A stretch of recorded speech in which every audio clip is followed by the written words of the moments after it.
diberi kesempatan untuk memberikan klarifikasi atau penjelasan, dapat kami sampaikan posisi utang luar negeri Indonesia pada saat ini kami rasa dalam keadaan yang cukup manageable ya. Untuk pemerintah sendiri, kita ada pada posisi kurang lebih 2.000 triliun rupiah. Sedangkan porsi utang luar negeri ke Cina itu jauh lebih kecil, hanya sekitar 1,58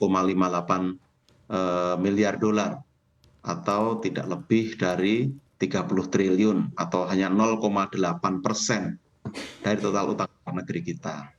Memang porsi terbesar dari utang luar negeri ke China itu adalah pihak swasta dan BUMN.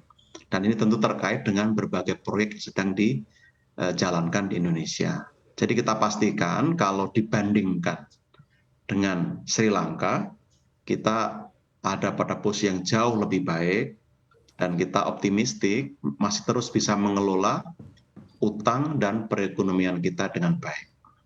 Kemudian terkait dengan isu terkini begitu dari IMF sendiri kan mendesak Presiden Joko Widodo untuk melakukan perbincangan dengan Presiden China Xi Jinping begitu terkait dengan utang, dan juga ini ada desakan untuk bujukan ya untuk agar China ini bisa melakukan restrukturisasi. Nah, Anda sendiri melihat sebetulnya kondisi ini seperti apa Pak Justinus? Apakah memang dibutuhkan begitu ya dari Indonesia sendiri juga membutuhkan kondisi restrukturisasi terkait dengan utang China, apalagi mengingat bahwa proyek KCIC saat ini, proyek BRI ini juga kita ketahui bahwa mundur begitu dari timeline yang telah disediakan. Baik, terima kasih.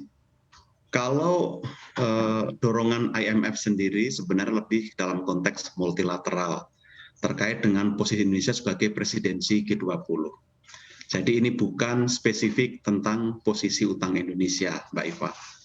Karena Indonesia sendiri di dalam komitmen presidensi ini ingin mengafirmasi kepentingan negara berkembang dan negara yang tertinggal, terutama negara-negara Afrika yang butuh pembebasan utang atau restrukturisasi. Jadi di sini Indonesia menjalankan keketuaan.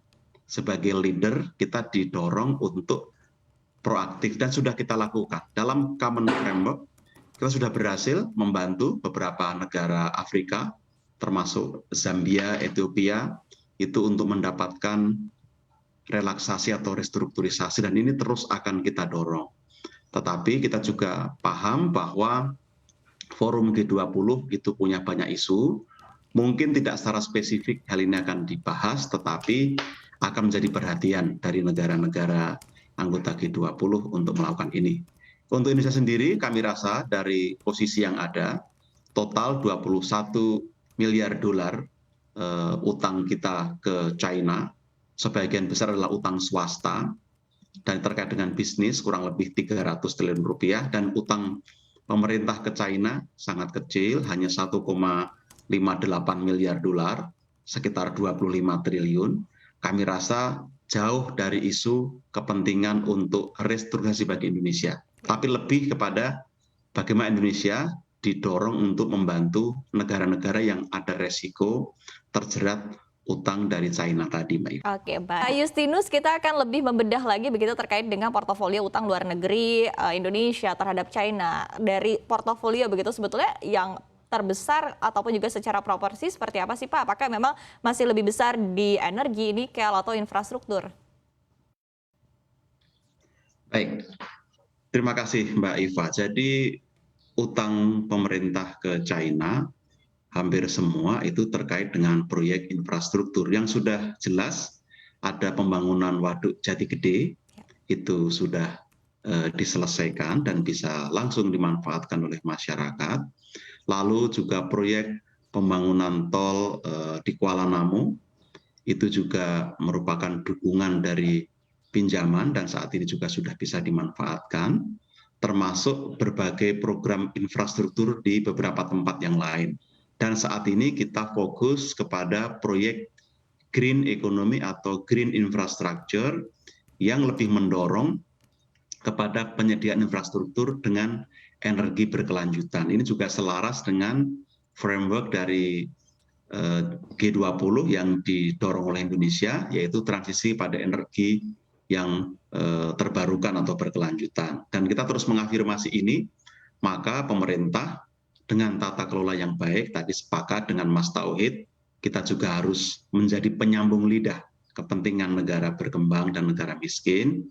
Maka Indonesia juga ingin mendorong tata kelola utang itu semakin baik. Bukan hanya Indonesia, tapi juga untuk negara-negara berkembang lainnya, termasuk nanti dengan China. Kita bisa menjadi contoh, dan showcasing kita juga kita sampaikan dalam berbagai rangkaian pertemuan G20, kita tunjukkan bahwa utang yang kita ambil dari negara lain, dari luar negeri, multilateral, itu kita gunakan untuk proyek yang memang berdampak untuk kepentingan masyarakat.